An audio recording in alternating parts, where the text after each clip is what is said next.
इमरान खान जीत के बावजूद धांधली का वावेला करने में मसरूफ। शफाफ इंतखाबात के बावजूद चीफ इलेक्शन कमिश्नर की जात को निशाना बनाया जा रहा है। ये इदारों को ब्लैकमेल करके अपनी बात नहीं मनवा सकते। राना सनाउल्लाह और मरियम औरंगजेब की प्रेस कॉन्फ्रेंस।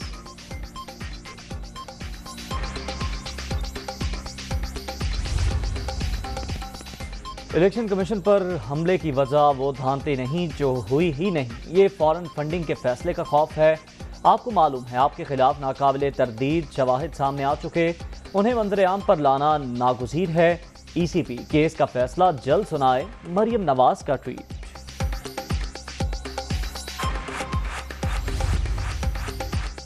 नून लीग पंजाब का ज़िमनी इलेक्शन क्यों हारी, वजूहात पार्टी क़यादत के सामने रख दी गई।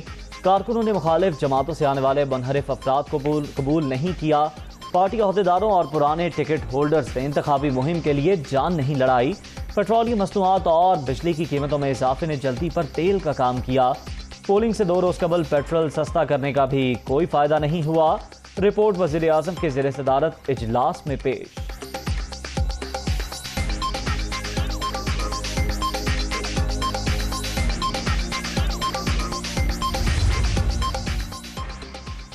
चीफ इलेक्शन कमिश्नर ने पंजाब में नून लीग को जितवाने की पूरी कोशिश की। सिकंदर सुल्तान राजा फौरी इस्तीफा दें। इतवार के रोज रियासती मशीनरी का बेदरीग इस्तेमाल हुआ। हमारे लोगों को डराया धमकाया गया। अगर आम इंतखाबात भी ऐसे ही कराने हैं तो बहरान में इजाफा होगा। हालात खराब होने का खदशा भी रहेगा। शफाफ इलेक्शन ही बेहतरी का वाहिद रास्ता है। इमरान खान का पेट्रोलियम कीमतें कम करने पर जोर।